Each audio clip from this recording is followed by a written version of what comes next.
Segundo livro de Crônicas, capítulo 20, a partir do versículo 1. Depois disto, os filhos de Moabe e os filhos de Amon, com alguns dos meunitas, vieram a peleja contra Josafá. Então vieram alguns que avisaram a Josafá, dizendo: grande multidão vem contra ti da além do mar e da Síria. Eis que já estão em Azazon Tamar, que é em Gede. 3. Então Josafá teve medo e se pôs a buscar o Senhor, e apregoou jejum em todo o Judá. Judá se congregou para pedir socorro ao Senhor. Também de todas as cidades de Judá veio gente para buscar o Senhor. Pôs-se Josafá em pé na congregação de Judá e de Jerusalém, na casa do Senhor, diante do pátio novo, e disse: Ah, Senhor, Deus de nossos pais, porventura não és tu, Deus nos céus? Não és tu que dominas sobre todos os reinos dos povos? Na tua mão está a força e o poder, e não há quem te possa resistir. Porventura, ó nosso Deus, não lançaste fora os moradores desta terra de diante do teu povo de Israel, e não deste para sempre a posteridade de Abraão, teu amigo? Habitaram nela e nela edificaram um santuário ao teu nome, dizendo: se algum mal nos sobrevier, espada por castigo, peste ou fome, nós nos apresentaremos diante desta casa e diante de ti, pois o teu nome está nesta casa, e clamaremos a ti na nossa angústia, e tu nos ouvirás e livrarás.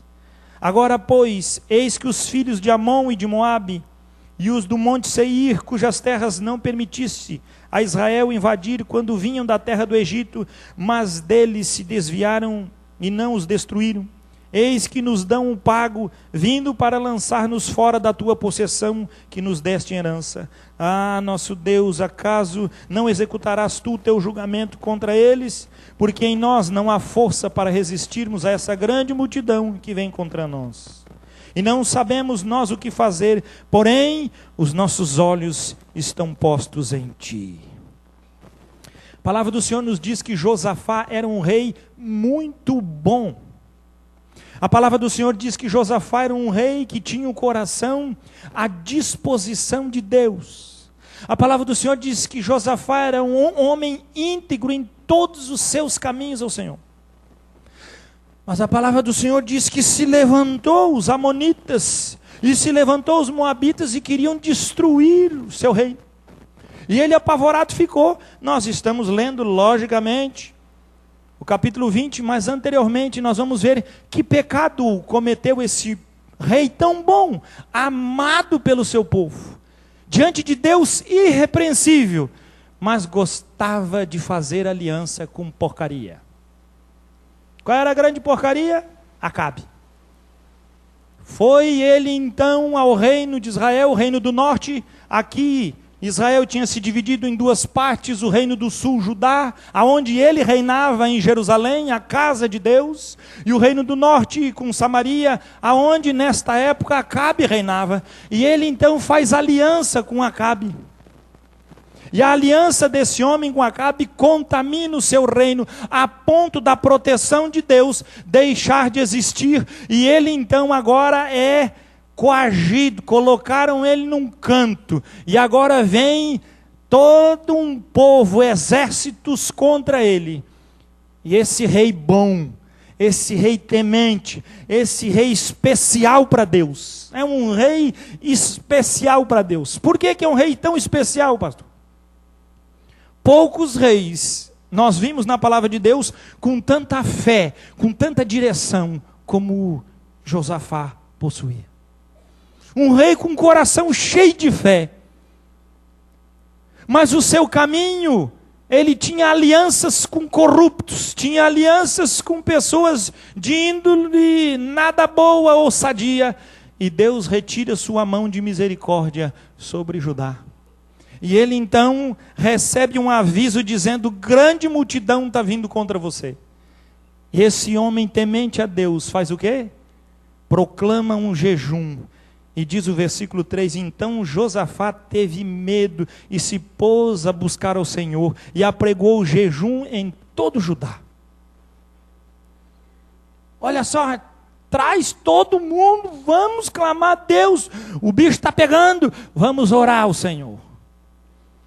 Amados, algo extraordinário a Bíblia diz que esse homem faz. E ele ainda, lembra no versículo 10, dizendo: agora, pois, eis que os filhos de Amon e de Moabe, e os do monte Seir, cujas terras não permitisse a Israel invadir, quando o povo saiu do Egito, eles iam passar pela terra dos amonitas, moabitas, Deus não permitiu, são teus irmãos, se desviem deles. Rapaz, esse rei, a palavra de Deus está dizendo para nós, que ele não era um rei bocozão, que chegava lá e governava a qualquer jeito, era um rei que conhecia bem a história do seu povo, era um rei que conhecia bem o seu Deus, era um rei cheio de fé. Por que ele era cheio de fé? Porque ele era queridinho e buscava a Deus? Não, porque a palavra de Deus estava guardada no seu coração. Era um rei que diante da oração, ele cita dizendo: Senhor, lembra, quando o teu povo saiu, não pelejou contra ele, nem os destruiu, mas olha agora, Senhor, apaga deles para nós. Se levantam e vêm pelejar querendo nos destruir. Quantos anos depois? Mas estava registrada na lei do Senhor esta história, e este rei então estava com o seu coração reivindicando diante de Deus todo o seu direito real de trazer a fé verdadeira de algo que Deus já tinha libertado o seu povo para que não destruísse este. O que acontece então? Veja só, versículo 13. Todo Judá estava em pé diante do Senhor, como também as suas crianças, e as suas mulheres e os seus filhos. Então veio o Espírito do Senhor no meio da congregação sobre Jaaziel, filho de Zacarias, filho de Benaia, filho de Jeiel, filho de Matanias, levita, dos filhos de Asaf. E disse: dai ouvidos todo Judá e vós moradores de Jerusalém. E tu, ó rei Josafá, ao que vos diz o Senhor: não temais, nem vos assusteis por causa desta grande multidão, pois a peleja não é vossa, mas de Deus. O que você acha? Esse rei não tinha um coração? Rapaz, a Bíblia diz que ele vai buscar o Senhor. A palavra do Senhor diz que ele proclama um jejum, se quebranta diante de Deus. E então a congregação se reúne, mas não tem nenhum profeta, não aparece ninguém. Mas o Deus do céu vê o coração daqueles que estão buscando. E então suscita um profeta no meio do povo. E ele diz: não temam, não tenham medo. Quem é que vai pelejar por vocês? Sou eu, o Senhor, que pelejo por vós. Por quê? Porque ele diz: Senhor, é uma grande multidão que vem contra nós. E nós não sabemos o que fazer, porém, os nossos olhos estão postos em Ti. Que coração! Diz: Senhor, a bicha está pegando, estão mordendo a cachorrada das nossas canelas, mas nós sabemos de uma coisa: os nossos olhos ninguém tirou do Senhor, ninguém tirou os nossos olhos da Tua presença. Ainda que este homem tivesse feito coisas erradas, alianças inescrupulosas, não para o seu bem, mas por ajuste, para defesa, e agora aquele povo se levanta. Cadê a aliança de Acabe? Onde é que Acabe está aí? Esse homem não volta para as alianças que feitam, ele sabia que Acabe não podia fazer nada, está pior que ele. Muito pelo contrário, a aliança era para que Josafá pudesse auxiliar Acabe. Era muito mais fácil ele livrar Acabe do que Acabe livrar Josafá. Tanto é que quando vem a guerra sobre Josafá, ele não clama pela segurança, porque Acabe não podia dar segurança para ninguém, mas ele diz: os meus olhos estão postos no Senhor. Versículo 16: amanhã descereis contra eles, eis que sobem pela ladeira de Ziz, encontrá-los-ei no fim do vale, de fronte do deserto de Jeruel. Neste encontro não tereis de pelejar. Tomai posição, ficai parados, e vede o salvamento que o Senhor vos dará.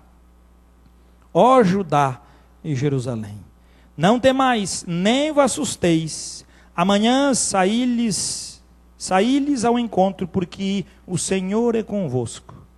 Então Josafá se prostrou com o rosto em terra, e todo Judá e os moradores de Jerusalém também se prostraram perante o Senhor e o adoraram.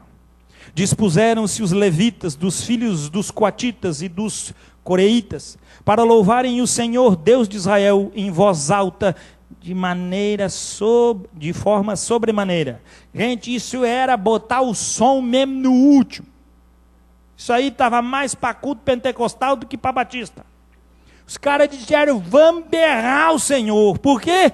Porque Ele ouviu a nossa voz, respondeu a nossa súplica. O Senhor pelejará por nós. Que bênção! Aquele homem não tinha só um coração de fé, mas a sua fé tinha chegado em todos os que estavam no seu povo. Porque temeram ao Senhor, apregoado jejum, obedeceram e reuniram-se todo a buscar a presença do Senhor. 20. Pela manhã cedo se levantaram e saíram ao deserto de Tecoa.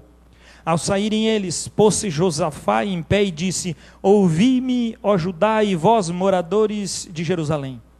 Crede no Senhor, vosso Deus, estareis seguros, crede nos seus profetas e prosperareis. Aconselhou-se com o povo e ordenou cantores para o Senhor, que vestidos de ornamentos sagrados e marchando à frente do exército, louvassem a Deus dizendo, rendei graças ao Senhor, porque a sua misericórdia dura para sempre. Você já imaginou? Em vez do exército ir para a peleja, o que ele botou? Chamou o povo, o que nós vamos fazer, gente, para guerrear? Rei, bota os cantores, o senhor não viu que o louvor ontem foi uma bênção? Bota esse povo para cantar. Adoraram o Senhor, porque o Senhor trouxe grande livramento, mas eles estavam indo para a peleja, cumprindo o que o Senhor disse, vão para vocês, não pelejarão, mas verão o que o Senhor vai fazer. Amados, quando o coração está cheio de fé, as circunstâncias começam a pressionar nossa vida, mas quando os nossos olhos estão postos no Senhor, nós nos aconselhamos com aqueles que trazem conselhos de sabedoria. Que faremos, irmãos? Um rei poderoso que podia dizer, vamos para a peleja, ver o que Deus deu para nós, e o povo iria. Mas ele chama o povo e diz, amados, o que vamos fazer? E o povo então diz, coloque os cantores e vamos adorando o Senhor na frente do exército, adorando Deus, porque nós temos que render graças ao Senhor, porque Ele é cheio de misericórdia para conosco. Bicho está pegando na tua vida, meu filho? Bota para cantar. Bota para adorar. Mas não adianta adorar, eu vou adorar porque o pastor disse. Não, meu filho, onde é que estão os teus olhos? As circunstâncias podem apertar. O medo pode tomar, a Bíblia não omite, diz que Josafá temeu. Mas ele diz, Senhor, é uma grande multidão, meu coração teme. Mas vou dizer uma coisa para o Senhor, os meus olhos estão postos no Senhor. Ninguém tirou os meus olhos da tua presença. Ninguém vai tirar os olhos da tua misericórdia. Porque o meu coração está cheio da tua palavra e ele está cheio de fé. Aconselhado pelo povo, diz o texto sagrado, então ele diz, botem os cantores. Versículo 22. Tendo eles começado a cantar e a dar louvores, pôs o Senhor emboscadas contra os filhos de Amon e de Moabe e os do monte Seir que vieram contra Judá e foram desbaratados. O Targum é um comentário judaico. Ele fala que Deus enviou anjos do céu para que trouxessem confusão no meio daqueles povos que se reuniram. E um começou a olhar para o outro e dizer, esse não é moabita, esse é israelita, e furava o cara. E eram tudo amigo. Você já sabe que os anjos do Senhor gostam de fazer uma confusão nos olhos da negada. Quem veio hoje de manhã, lembra bem de Eliseu. O que o Eliseu fez? Cegueira. Agora esses aqui, o Senhor diz que botou os anjos, quando eles entravam naquele lugar, a palavra não diz isso, é o Targum, é o comentário, porque a própria palavra diz que o Senhor fez emboscada. Então os anjos do Senhor, quando eles entravam naquele perímetro, pá, o cara olhava para o lado, não via mais Fábio, via outra pessoa e a faca comia. E o outro, opa, e se mataram todos. E a Bíblia diz que um para com o outro se desbarataram. Porque o Senhor deu ao povo a alegria de ver aquele povo na fé. Meu querido, se você está na fé, se seus olhos estão no Senhor, as circunstâncias podem vir, os inimigos podem se levantar, mas uma coisa é certa, os nossos olhos no Senhor, o Senhor enviará o seu anjo que pelejará a nossa causa. Ele tem poder para desbaratar os nossos inimigos. E Ele tem poder para fazer com que nossa vida ressurja do nada e fiquemos apenas parados vendo o que o Deus do céu pode fazer. Porque Ele age no meio da fé. Ele age num coração que confia na sua palavra, que invoca a sua palavra e as suas promessas. Mas eu estou temendo, pastor. Josafá também temia. Mas o que eu vou fazer? Não interessa o que você vai fazer ou deixar de fazer, uma coisa interessa: aonde estão os teus olhos e aonde o Senhor está vendo o teu coração. O que mais que acontece? 23, porque os filhos de Amon e de Moabe se levantaram contra os moradores do Monte Seir, para os destruir e exterminar. Olha só, rapaz, não era amigo? Se levantou um para matar o outro. E tendo eles dado cabo dos moradores de Seir, ajudaram uns aos outros a destruir-se. 24, tendo Judá chegado ao alto que olha para o deserto, procurou ver a multidão, e eis que eram corpos mortos que jaziam em terra, sem nenhum sobrevivente. 25, vieram Josafá e o seu povo para saquear os despojos, e acharam entre os cadáveres riquezas em abundância e objetos preciosos. Tomaram para si mais do que podiam levar, e 3 dias saquearam o despojo, porque era muito. Quando Deus faz uma obra, meu filho, pode saquear o que dá, não vai faltar. Agora me explique, por que esses caras levavam tanto dinheiro, tanta posse, tanta coisa, tanto bem, para a guerra? Sabe por que eles levaram tudo isso? Um roubando do outro. E nós temos que ter a consciência, meus amados. O diabo ele veio para matar, roubar e destruir, mas o povo de Deus veio para pegar as coisas que o inferno rouba e saquear para aqueles que servem ao Deus. Porque isso vem de possessão iníqua e o Senhor deu a eles, porque o Senhor venceu a peleja por aquele povo. Deus não os chamou para pelejar, mas disse para eles: vão lá, meu filho. Vamos pegar o despojo. E vai um dia. Vai. Você imaginou 3 dias, cara? Era muita gente, mas também era muita riqueza. Durante 3 dias, despojaram, escolheram e trouxeram tudo que podiam. Que diz mais?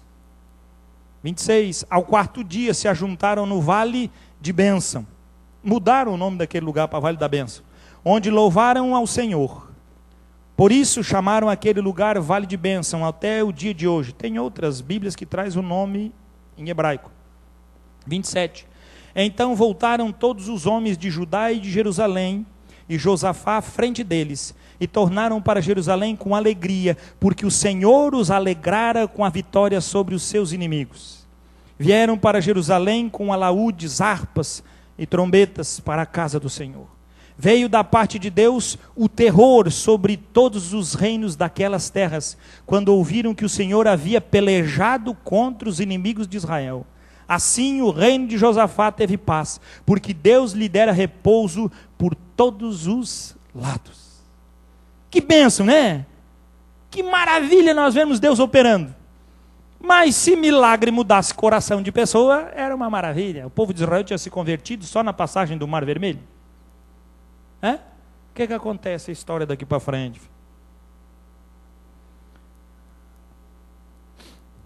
Josafá reinou sobre Judá, tinha 35 anos quando começou a reinar, e reinou 25 anos em Jerusalém. Sua mãe se chamava Azuba, filha de Sili. Ele andou no caminho de Asa, seu pai, e não se desviou dele, fazendo o que era reto perante o Senhor.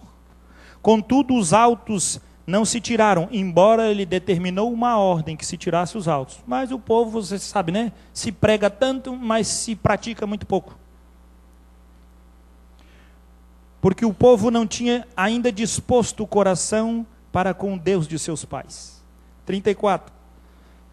Depois daquele milagre todo, o povo ainda estava com o coração ainda meio duro, meio rijo, né? Só na panela de pressão para amolecer o coração, né? Por isso que Jesus não faz nenhum conserto. Ele arranca o coração de pedra e bota um coração de carne. Para fazer remendo não dá. Olha lá o que ele faz com o povo. Né? 35.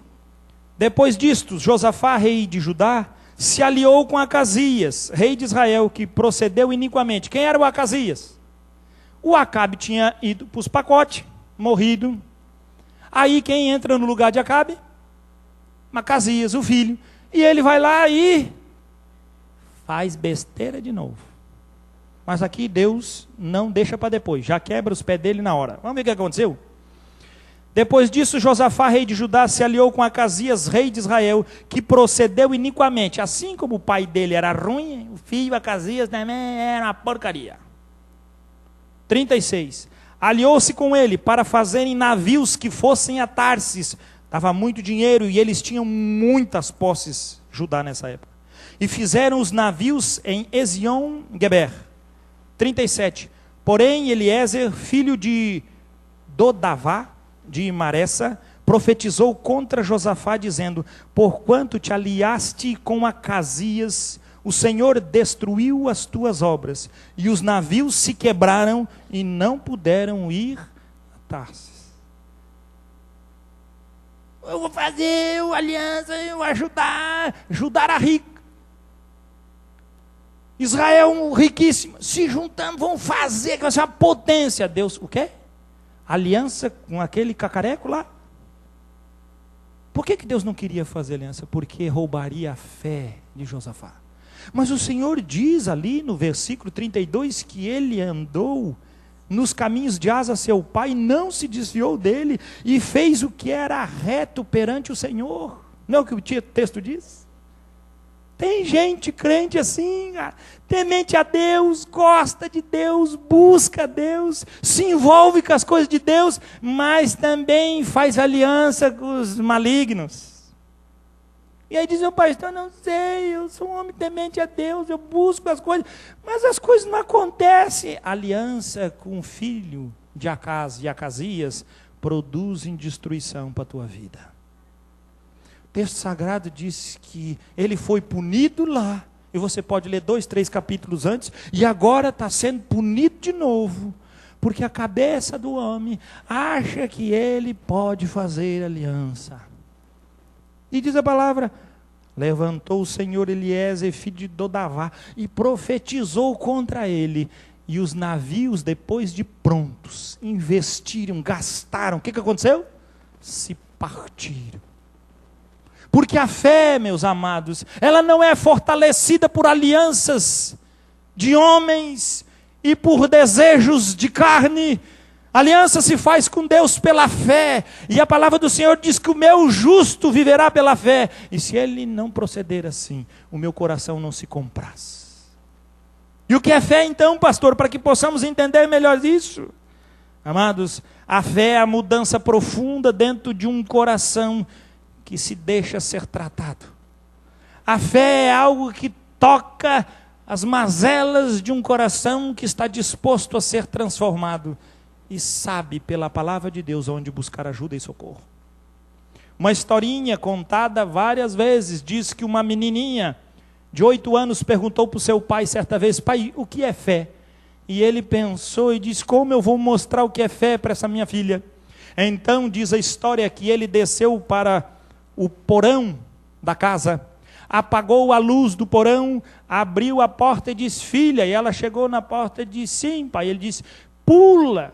Ela: mas está escuro. Filha, sou seu pai, pula. E ela então se jogou. E quando ela se joga, ela sente 2 braços fortes agarrando a ela e trazendo ela ao peito. E ela com força envolve no pescoço do pai e diz: pai, eu tive medo, mas porque eu ouvi a tua voz, eu confiei. O pai então acende a luz do porão, olha nos olhos da filha e diz: filha, isso é fé. Eu não vejo, mas eu tenho certeza que o Senhor pelejará por mim. Eu não sei como, está escuro o caminho da vida, mas eu tenho certeza que se eu pular, existe um braço forte que me segura. Eu não sei como vai ser a minha vida, mas por fé eu digo, existe um braço e um abraço apertado num Deus que me segura, que me protege, que me guarda. Mas isso não pode ser uma mudança no pai que chama a filha, mas isso tem que ser uma mudança em nós que somos jogados. Bem diz Tolstói, num dos seus pensamentos, ele diz: todos pensam em mudar a humanidade, mas ninguém pensa em mudar a si mesmo. Eu acho esse pensamento, isso aí devia estar na capa de fora da Bíblia. É bom demais, cara. Se tu vai andar, todo mundo tem uma opinião para mudar o mundo. Mas ninguém tem uma opinião para mudar o seu coração, a sua vida, a sua praga.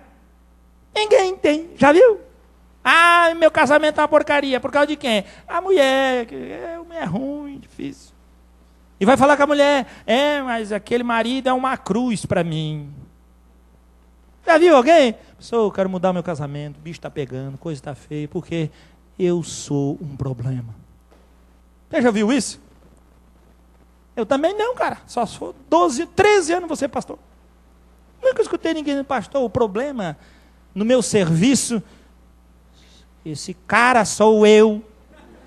Não vai ver. Ninguém vê isso. Todo mundo diz: esse cara é ele, eu não. Essa ação não emana de fé. Porque o Senhor Jesus diz que aquele que quiser segui-lo tem que negar-se a si mesmo. Tem que confessar o seu pecado, tem que rasgar o seu coração, tem que chegar diante de Deus. Veja o que Josafá fez: o temor se apoderou dele, mas os meus olhos estão no Senhor. Proclamarei então jejum, me congregarei com os meus irmãos e buscaremos a face do Senhor. Não se reuniram para buscar um profeta que trouxesse para eles uma solução mágica, mas buscaram-se sim no átrio especial, na parte nova do templo, para buscar o Senhor do céu e dizer: Senhor, socorre-nos. E o Senhor levantou o seu profeta e diz: não pelejareis vocês, nenhum de vocês vão pegar na espada, porque essa guerra é minha. Andar por fé é descansar o coração e ver que verdadeiramente as ações de Deus produzem em nós uma justiça tremenda que faz a fé aparecer na nossa vida. Romanos capítulo 14.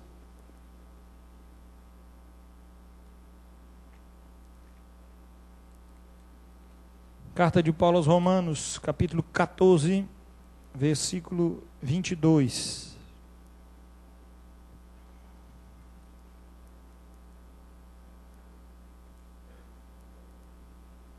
Romanos 14, 22 e 23. A fé que tens, tem-na para ti mesmo perante Deus. Bem-aventurado é aquele que não se condena naquilo que aprova. 23. Mas aquele que tem dúvidas é condenado se comer, porque o que faz não provém de fé. E tudo o que não provém de fé é pecado. Nós pensamos que pecado é mentir, roubar, é pecado. Mas aquilo que não provém de fé, diz o texto sagrado, também é pecado. Aquilo que não é produzido pela ação de Deus, não pode ser entregue a Ele e nem respondido a Ele. Se nós vamos orar, tem que ser o fruto da transformação de Deus em nós. Se vamos clamar ao Senhor, lembre-se da oração de Josafá: clamou conforme a palavra de Deus, e Deus, quando viu a sua oração, respondeu ao seu clamor. Agir na fé, irmãos, é interagir com toda certeza na graça daquilo que Deus pode realizar na nossa vida com poder. Renovar a nossa fé é estarmos cada dia mais interagidos no poder e na ação da obra de Cristo. Romanos, ou melhor, Gálatas.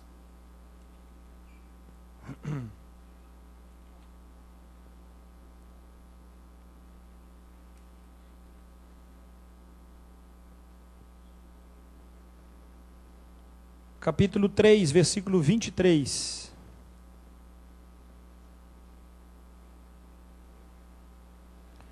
Gálatas 3, 23 diz assim: mas antes que viesse a fé, estávamos sob a tutela da lei e nela encerrados para essa fé que de futuro haveria de revelar-se. 24. De maneira que a lei nos serviu de aio para nos conduzir a Cristo, caminho, condutor. a fim de que fôssemos justificados por fé. Mas tendo vindo a fé, já não permanecemos subordinados ao aio, à lei. 26. Pois todos vós sois filhos de Deus, mediante a fé em Cristo Jesus. 27. Porque todos quantos fostes batizados em Cristo, de Cristo vos revestistes. Eu achei esse um dos textos mais lindos da palavra de Deus. Porque a lei dizia que se cumpre. A salvação é pela fé. E a fé nos identifica um Senhor. Quando Ele, levantado no madeiro, nos atrai em si com grande poder. E a Bíblia diz que ali foi a morte de Jesus. Sim, um fato histórico e vívido para nós. Mas a própria Bíblia também chama que naquele momento para nós foi o nosso batismo. E então, enquanto Jesus estava lá com seus braços estendidos, sendo crucificado, a Bíblia diz que nós fomos batizados nele. E então a própria palavra diz, você foi revestido de Cristo. Se você foi batizado, mergulhado em Cristo, de Cristo vos revestistes. Isso não é batismo em água, isso é batismo em Cristo. E esse batismo só pode se realizar num coração cheio de fé. Como é que eu posso ser crucificado com Cristo se Ele foi há 2000 anos? Pois é, meu filho, é pela fé. Porque a fé não está patrocinada pelo aio, pela lei do sim, do não. A fé é sobrenatural. Ela só diz, pula. E eu entrei naquele corpo de Cristo uma vez. E nunca mais saí. Porque quando entrei em Cristo, fui revestido dele. É o texto sagrado que nos diz, versículo 26 e 27. Pois todos vós sois filhos de Deus, mediante a fé em Cristo Jesus. Porque todos quantos fostes batizados em Cristo, de Cristo vos revestistes. Eu sou revestido de Cristo, pela fé. Por isso podemos cantar, eu nasci de novo. Por isso lembra a saudade do meu coração, quando eu era mais jovem, lá no Urubici, e que naquele dia ditoso em que eu nasci de novo, eu escutei um hino que dizia assim, oh, que amor glorioso, preço tão grandioso, que Jesus por mim na cruz pagou. Inaudita graça me mostrou. Ele pagou um alto preço por mim naquela cruz. Naquele dia eu fui batizado em Cristo e fui revestido dele. O seu sangue me purificou de cada pecado. E recebi o poder da ressurreição, porque quando tiraram meu Senhor do madeiro, eu fui levado ao sepulcro, e a Bíblia diz que eu fui sepultado com ele. Mas ao terceiro dia, a morte não poderia segurar o autor da vida. Ele ressuscitou e eu recebi uma nova vida, cheia de esperança, uma vida que se alegra. Os problemas podem vir, mas um coração com a vida ressurreta, ele tem muito que clamar, ele tem muito que cantar, ele tem muito que adorar. E um coração que adora, a palavra do Senhor já nos deu crédito a isso. O Senhor envia por ordem da boca dele os seus anjos para que pelejem a nossa necessidade e traga livramento. Pois o Senhor vos diz nessa noite, eu sou o Deus que gerei cada um de vocês. Agora sim, eu serei a vossa salvação. Mas Deus só pode salvar aqueles que confiam no Senhor. E o texto diz, porque todos quantos fostes batizados em Cristo, de Cristo vos revestistes. Como não será atendida a nossa oração? Se a Bíblia diz que só há um mediador entre Deus e os homens, Cristo Jesus, homem. E Ele é, diz a palavra, a propiciação. Ele é o pagamento, Ele é o sacrifício, Ele é o sangue derramado. Ele é a nossa total libertação e salvação. Não somente para nós, mas pelos pecadores do mundo inteiro. Esta é a verdade do Evangelho. Uma verdade que nasce, como diz o apóstolo Paulo, a fim de que fôssemos justificados por fé. 28. De sorte não pode haver judeu, nem grego, nem escravo, nem liberto, nem homem, nem mulher, porque todos vós sois um, em quem? Em Cristo Jesus. E se sois de Cristo, também sois descendentes de Abraão e herdeiros segundo a promessa. A promessa de Deus sobre nossas vidas. Há livramento de Deus sobre a nossa casa. Mas Deus não pode agir na nossa casa e nem na nossa vida se nós estivermos aliançados com os Acabes, os Acasias da vida. Porque Deus não faz aliança com aqueles que não temem o seu nome. Mas tem grande prazer em socorrer o reto e aquele que teme o seu nome. Que Deus guarde a sua santa e maravilhosa palavra nos nossos corações. Porque verdadeiramente fomos batizados em Cristo e somos revestidos de Cristo. Que o Senhor possa trocar o lamento, a murmuração em alegria, para que possamos sair daqui jubilosos daquilo que o Senhor faz, fez e ainda fará por nós.